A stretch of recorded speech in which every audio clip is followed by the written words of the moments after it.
देवरानी की बाहर की सब्जी, जेठानी की घर की रोटी। जानवी अब तक आई क्यों नहीं? 12 बजने को आए हैं। वो कब खाना बनाएगी? माँ जी ने सब्जी बनाने की जिम्मेदारी उसे दी है। चलो मैं रोटियां बनाने के लिए आटा गूंद लेती हूँ। 2 बजे से पहले मुझे सारी रोटियां बनानी होगी, वरना माँ जी मुझ पर बहुत गुस्सा करेंगी। तभी पूनम एक बड़ी सी थाली में कई सारा आटा गूंथने लगती है। तभी वहाँ पूनम की देवरानी जानवी आती है। जेठानी जी, आप इतनी जल्दी क्यों रोटियां बनाने बैठ गई? दोपहर के खाने में तो अभी समय है ना?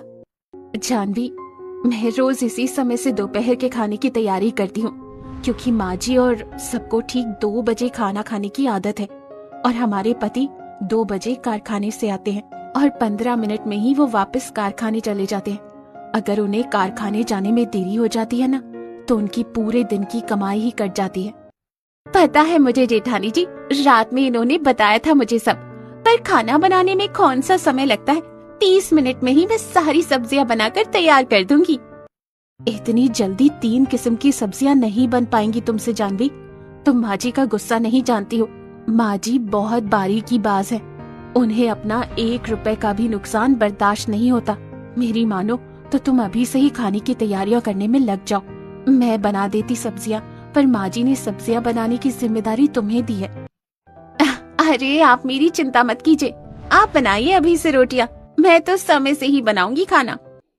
जानवी का आज अपने इस ससुराल में पहला दिन है। ये कल ही शादी करके इस घर में आई है। तभी जानवी रसोई से बाहर चली जाती है। जानवी ने अभी माँ जी का गुस्सा नहीं देखा है ना, इसीलिए से पता नहीं कि माँ जी कितनी खतरनाक है। इधर जानवी बाहर आती है तो घर के छोटे से हॉल में जानवी के सास ससुर उर्मिला, बलवंत, बूढ़ी दादी, सास हिमांगी, 3 नंद रिया, अनीता, कविता और 2 छोटे देवर महेश, अजीत, ये सब बैठे थे। जानवी के ससुराल वाले मिडिल क्लास लोग हैं। छोटी बहू, कहाँ जा रही है तू? वो माँ का फोन आया था, तो माँ से फोन पर बात करके आती हूँ। तुझे पता है ना, भिंडी, पालक और गोभी की सब्जियां तुझे बनानी है, और अगर ठीक 2 बजे तक खाना नहीं बन पाया ना, तो याद रखना मुझसे बुरा कोई नहीं होगा। हाँ माँ जी, मैं 2 बजे तक खाना बना दूंगी। जानवी अपने कमरे में चली जाती है। उर्मिला गुस्से की बड़ी तेज और बारीकी बाज थी। 1 घंटे बाद 1 बजने को आया था। इधर रसोई में रोटियां बेल बेल कर पूनम की हालत खराब हो जाती है। ओह बाप रे, इस घर के लिए कितनी सारी रोटियां बनानी पड़ती हैं यार। मेरी आधी से ज्यादा रोटियां तो बन गई। पता नहीं ये जानवी कब सब्जियां बनाएगी। परिवार में सदस्य ज्यादा थे, इसलिए पूनम रोज की तरह 50 से 60 रोटियां बनाने लगती है। थोड़े समय बाद जानवी रसोई में आती है और अपनी पहली रसोई में सास के कहने पर भिंडी, पालक और गोभी की सब्जी बनाने लगती है। थोड़े समय बाद मेरी रोटियां तो बन गई हैं, मैं छत पर जाकर कपड़े ले आती हूँ। तुम तुरंत सब्जी बनाने की तैयारी करो जानवी। 2 बजे से ज्यादा देर नहीं होनी चाहिए खाना बनाने में।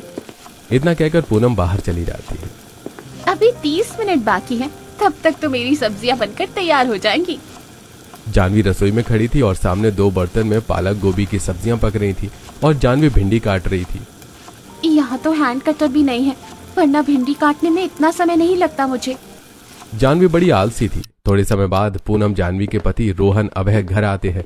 दोनों भाई एक कारखाने में मजदूरी करते हैं, जिनकी आमदनी बहुत ही कम थी। पूनम बहू, रोहन, अभय आ गए हैं, जाओ तुरंत खाना लेकर आओ। इन्हें कारखाने जाने में देरी नहीं होनी चाहिए। तभी पूनम रसोई में आती है और देखती है कि अभी तक जानवी की सब्जियां नहीं बनी थी। अरे बाप रे, अब तक तुम भिंडी ही काट रही हो। बाहर रोहन जी और देवर जी आ चुके हैं और सब खाना मांग रहे हैं। ये सब्जियां बन ही नहीं रही हैं जेठानी जी। मैंने पहले ही कहा था तुमसे जानवी कि तुम जल्दी खाना बना लेना।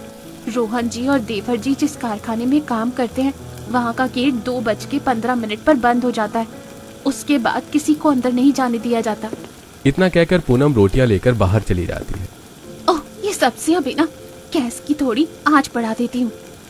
पूनम गैस की आंच बढ़ा देती है। इधर समय निकलता जा रहा था।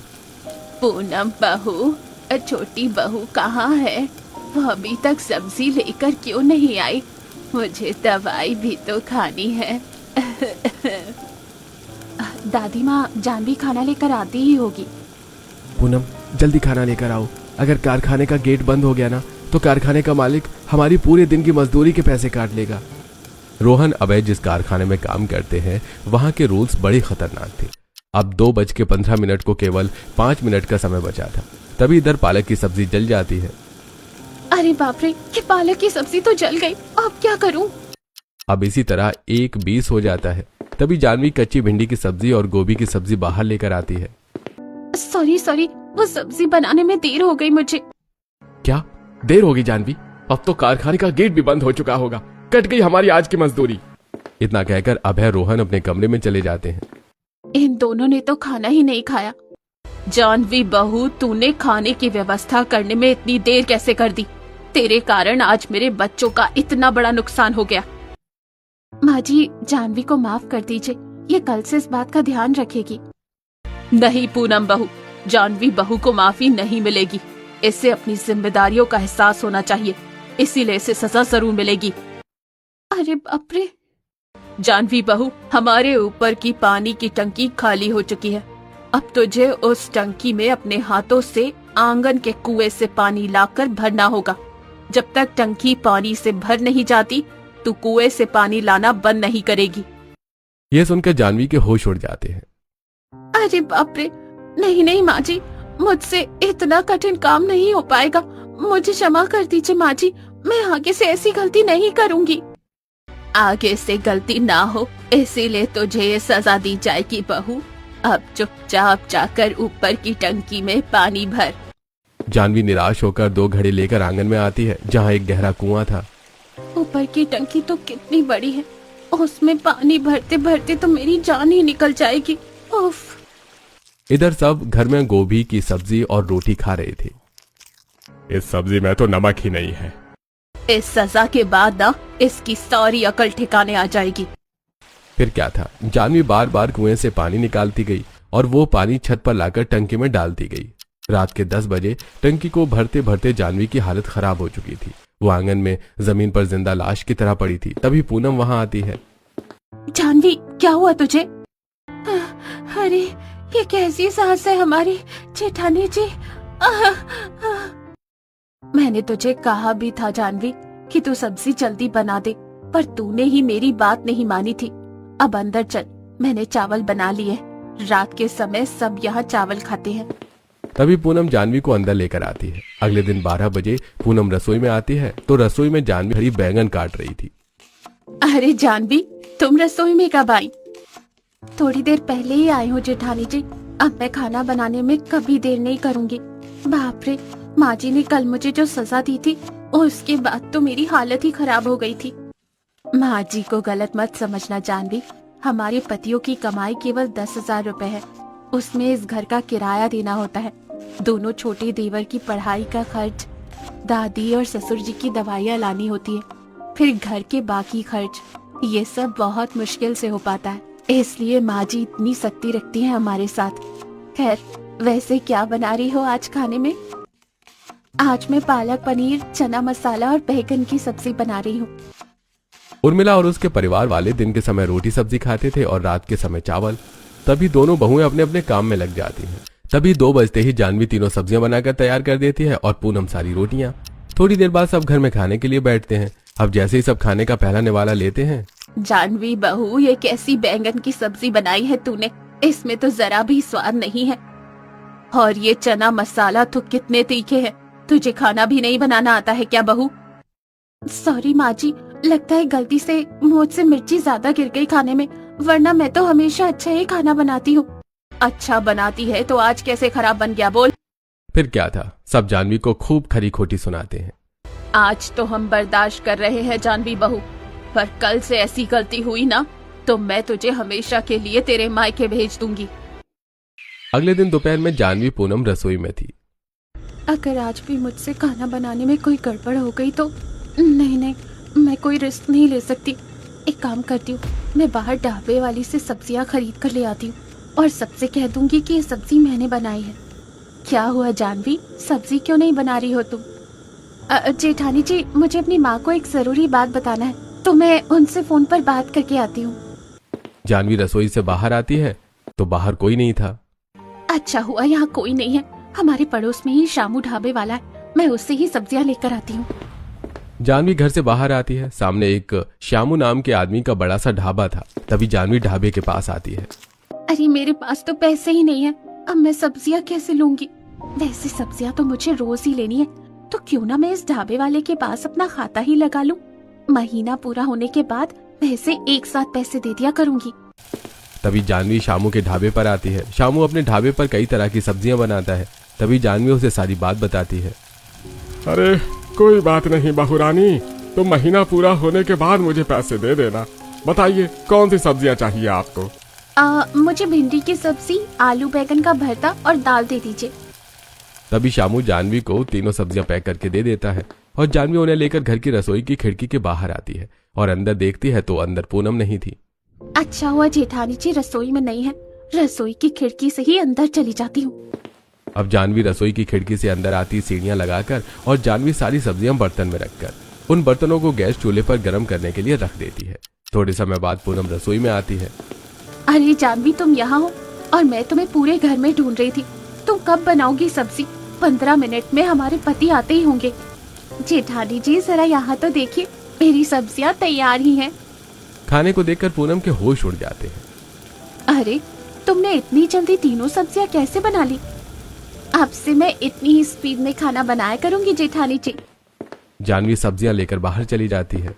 आज तो कमाल ही हो गया। थोड़े समय बाद सब घर में बैठे खाना खा रहे थे। इस बार सबको खाने का स्वाद बहुत अच्छा लगता है। दाल तो बहुत ही स्वादिष्ट बनाई है तुमने जानवी। ऐसे मसालेदार स्वादिष्ट दाल तो मैंने आज तक नहीं खाई। वाह बहू, आज सच में तूने बहुत ही स्वादिष्ट खाना बनाया है। अब रोज ऐसे ही बढ़िया सब्जी बनाया कर। माँ जी मैं सब्जियाँ हमेशा अच्छी बनाती हूँ, बस पिछली बार घबराहट में मुझसे गलती हो गई थी। कोई बात नहीं बहू, कभी कभी हो जाता है। सब खाने की बड़ी तारीफ करने लगते हैं। थोड़े समय बाद दोनों बहुएं रसोई में जाती हैं। चलो अच्छा हुआ कि आज तुमने सबसे अच्छी बनाई। अब से तुम रोज ऐसी ही स्वादिष्ट सब्जियां बनाना जानवी। तभी दोनों घर के बाकी कामों में लग जाते हैं। अगले दिन दोपहर के 12 बजे पूनम रसोई में बैठी आटा गूंथ रही थी। तभी जानवी वहां आती है। जानवी, माँ जी ने कहा है आज खाने में दाल बाटी चूरमा, पालक पनीर और कड़ी बनना है, तो तुम जल्दी से सारे पकवानों की तैयारियां कर लो। डोंट वरी जेठानी जी, मैं चुटकियों में सारे पकवान बना लूंगी। बस आप मेरा एक छोटा सा काम कर देना। आपकी सारी रोटियां बन जाए तो आप छत से सारे कपड़े लेकर मेरे कमरे में उन्हें अच्छे से तय करके रख दीजिएगा। हाँ ठीक है, मैं कर दूंगी। जेठानी जी जैसे ही कपड़े लेने जाएंगी तभी मैं रसोई की खिड़की से बाहर जाकर शामू काका से सारा खाना ले आऊंगी। थोड़े समय बाद सारी रोटियां बनाकर पूनम रसोई से बाहर चली जाती है। तभी जानवी खिड़की से बाहर शामू के ढाबे पर आती है और उससे सारी सब्जियां लेती है। अरे बहू रानी, आज तो दाल बाटी चूरमा और कढ़ी नहीं है। हाँ, पालक पनीर मिल जाएगी मेरे पास। ऐसा मत कहिए शामू काका, मुझे ये सब्जियां किसी भी हाल में अभी चाहिए। भोला, हरीश भाई के ढाबे पर जाकर दाल बाटी चूरमा और कढ़ी लेकर आ। शामू अपने नौकर को भेजकर ये खाना मंगवा लेता है और जानवी को दे देता है। तभी जानवी अपने घर की रसोई की खिड़की के बाहर आती है। आज तो बहुत देर हो गई मुझे। जानवी रसोई में देखती है तो अंदर कोई नहीं था। तभी वो अंदर आकर सारे खाने को बर्तन में डाल देती है। आज तो बाल बाल बची मैं। थोड़े समय बाद बाहर सब खाना खाते हैं तो आज भी सब खाने की बड़ी तारीफ करते हैं। अब इसी तरह जानवी चुपके से रोज रोज शामू के पास से खाना लाती और सबको ये लगता कि जानवी अपने हाथों से खाना बनाती है। एक दिन पूनम जानवी को बाहर से सब्जी लाते हुए देख लेती है। जानवी, ये सब्जियां कहाँ से लाई हो तुम? लगता है अब जेठानी जी को सच्चाई बतानी ही होगी। तभी जानवी पूनम को सारी बात विस्तार से बताती है कि वो रोज शामू ढाबे वाले के पास से सब्जी लेकर आती है। ये सब सुनकर पूनम के होश उड़ जाते हैं। क्या तुम पागल हो गई हो क्या जानवी? अगर माँ जी को पता चल गया ना तो वो तुम्हें जान से मार देंगी। जेठानी जी प्लीज आप किसी को कुछ मत बताना, ये सब मैं बहुत मजबूरी में कर रही हूँ। पर तुम खाने के लिए पैसे कहाँ से ला रही हो? हमारे पतियों के पास तो पैसे ही नहीं रहते। मैं उन्हें 1 महीने बाद दे दूंगी जेठानी जी पैसे। अभी मैं शामू काका से खाना उधार लेकर आ रही हूँ। आप किसी को मत बताना प्लीज। मैं रोटियां बनाने में भी आपकी सहायता कर दिया करूंगी। ठीक है जानवी, तू जो भी कर रही है वो सोच समझ कर करना बहन, क्योंकि माँ जी को तू जानती नहीं है। फिर क्या था, पूनम भी जानवी का साथ देने लगती है। अब इसी तरह दिन प्रतिदिन बीतने लगे। एक शाम उर्मिला शामू ढाबे वाले के ढाबे के पास से गुजर रही थी। तभी शामू उसके पास आता है। अरे उर्मिला बहन, कैसी हो? और बताइए, मेरे ढाबे के खाने में कोई कमी तो नहीं है ना? आपको मेरे ढाबे का खाना अच्छा तो लगता है ना? पर मैंने तो आपके ढाबे का खाना कभी खाया ही नहीं, तो मैं कैसे बता सकती हूँ कि आपके ढाबे का खाना कैसा है। अरे क्यों झूठ बोल रही हो उर्मिला बहन? आपकी बहू तो रोज दोपहर में मुझसे 3 किस्म की सब्जियां लेकर जाती है। मेरी बहू कौन सी और कब ले जाती है? उस बहू का नाम तो मुझे नहीं पता, पर हाँ, वो रोज दोपहर के 2 बजे के आसपास आती है। घर में सब्जी बनाना तो जानवी बहू का काम है। इसका मतलब जानवी बहू अपने हाथों से खाना नहीं बनाती थी। जानवी बहू, आज तो तू गई, अब मैं तुझे रंगे हाथों ही पकड़ूंगी। अगले दिन दोपहर में उर्मिला शामू के ढाबे पर आकर छुप जाती है। इधर जानवी और पूनम रसोई में थे। जेठानी जी, मेरे सर में बहुत दर्द हो रहा है। आप शामू काका के ढाबे से सब्जियां ले आइए ना, मैं तब तक रोटियां बना देती हूँ। तभी आज जानवी की जगह पूनम चुपके से घर से बाहर आती है। जल्दी से सब्जियां लाकर रसोई की खिड़की से वापस घर में चली जाती हूँ, वरना माँ जी या कोई देख लेगा ना तो मेरी खैर नहीं। तभी पूनम शामू के ढाबे पर आती है। शामू काका, मेरी देवरानी ने सब्जियां मंगाई हैं, जो आपसे रोज सब्जी लेकर जाती है, सामने उस घर की बहू। अच्छा, वो तुम्हारी देवरानी है? अभी देता हूँ सब्जी। उर्मिला दूर खड़ी रहकर चुपके से दोनों को देख रही थी। उसे पूनम शामू की बातें सुनाई नहीं दे रही थी। ये तो पूनम बहू है, ये तो केवल रोटियां बनाती है ना, ये क्यों सब्जी लेकर जाती है? तभी पूनम जैसे ही सब्जियां लेकर ढाबे के बाहर आती है, तभी उर्मिला वहां आकर उसे पकड़ लेती है। अच्छा, तो तू शामू भाई से रोज सब्जियां लेकर आती है और वही सब्जियां हम सबको खिला देती है। माँ जी आप, मैंने तुझे रोटियां बनाने का काम सौंपा था ना, फिर तू क्यों शामू भाई से रोज सब्जियां उधार लेकर आ रही थी? माँ जी, मैं नहीं, वो जानवी शामू काका के पास से सब्जियां लेकर आती है, मैं तो बस रोटियां ही बनाती हूँ। अच्छा, आज तो मैं जानवी बहू को छोड़ूंगी नहीं। तभी उर्मिला पूनम के साथ घर आती है और चीख चीख कर पूरे घर को सिर पर उठा लेती है। तभी जानवी बाहर आती है तो उसके दोनों हाथ आटे में सने हुए थे। क्या हुआ माँ जी? तभी उर्मिला उसे सारी बात बताती है। अरे बाप रे, मैं तो बुरी तरह से फंस गई, अब क्या करूं? जवाब दे जानवी बहू। माँ जी, जेठानी जी झूठ बोल रही है, ढाबे से रोज सब्जियां मैं नहीं, ये लेकर आती थी। ये क्या बोल रही हो जानवी तुम? जब 2 बार मुझसे खाना खराब बना तो मैंने रोटियां बनाने की जिम्मेदारी ले ली थी और जेठानी जी ने सब्जियां बनाने की। मैंने इन्हें कहा भी था कि जेठानी जी आप ढाबे से खाना मत लेकर आइए, पर इन्होंने मेरी एक ना सुनी। यह सुनकर पूनम के होश उड़ जाते हैं। जानवी तो बस पूनम बहू, झूठ की भी कोई हद होती है। चल इसी समय अपने मायके जा और आज के बाद इस घर में कदम मत रखना तू। फिर क्या था, उर्मिला पूनम को धक्के मारकर अपने घर से बाहर निकाल देती है और पूनम रोते रोते अपने मायके चली जाती है। ये तूने अच्छा नहीं किया जानवी, ये तूने अच्छा नहीं किया। अच्छा हुआ मैंने चालाकी से जेठानी जी को ही फंसा दिया, वरना आज मैं अपने मायके में होती। अगले दिन उर्मिला जानवी को खाना बनाने के लिए कहती है। तभी जानवी रसोई में आती है। अब क्या करूं? ढाबे वाला तो मुझे अब सब्जियां देगा नहीं, क्योंकि माँ जी ने उन्हें साफ मना कर दिया कि हमारे परिवार के किसी भी सदस्य को कोई खाना नहीं देना। अब इतनी सारी रोटियां और सब्जियां मुझे अकेले ही बनानी पड़ेंगी। फिर क्या था, जानवी कई सारा आटा गूंथने लगती है। अब आटा गूंथ कर जानवी की हालत खराब हो जाती है। अरे बाप रे, आटा गूंथने में तो मेरी हालत ही खराब हो गई। उफ। फिर वो रोटियां बेलती है तो रोटियां कभी लंबी हो जाती हैं तो कभी टेढ़ी हो जाती हैं। तभी वो रोटियां बनाते बनाते सब्जियां भी बनाने लगती है। अब एक साथ दोनों काम करने से सब्जियां जल जाती हैं और इसी तरह दोपहर के 2 बज जाते हैं, पर अब तक खाना नहीं बन पाया था। सब्जियां तो जल गई, अब क्या करूं? जेठानी जी को फंसाकर तो मैंने अपने ऊपर ही मुसीबत मोल ले ली यार। तभी उर्मिला रसोई में आती है तो रसोई में सारा सामान इधर उधर बिखरा पड़ा था। ये क्या बहू, तूने अभी तक खाना नहीं बनाया? लगता है माँ जी को सब सच सच बताना ही होगा, क्योंकि मुझसे अकेले तो नहीं बनने वाला इतना सारा खाना। तभी जानवी उर्मिला को सारी बात बता देती है कि ढाबे से खाना पूनम नहीं वो लेकर आती थी। क्या? इसका मतलब तूने झूठ कहकर पूनम बहू को फंसा दिया था। अब तेरी सजा ये है बहू कि आज से तू 1 साल तक अपने मायके में रहेगी। ये सुनकर जानवी उर्मिला के कदमों में गिर जाती है। माँ जी मुझे माफ कर दीजिए, मैंने जो किया वो मजबूरी में किया। अब मैं आगे से ऐसी गलती कभी नहीं करूंगी। मैं जेठानी जी से अच्छे से खाना बनाना भी सीखूंगी और अपने हाथों से रोज अच्छा खाना बनाऊंगी। प्लीज माँ जी। तभी उर्मिला जानवी को एक आखिरी मौका देती है और पूनम को अपने घर बुला लेती है, जिसके बाद जानवी रोज पूनम से खाना बनाना सीखने लगी और अपने ससुराल में खुशी खुशी अपना जीवन बिताने लगी।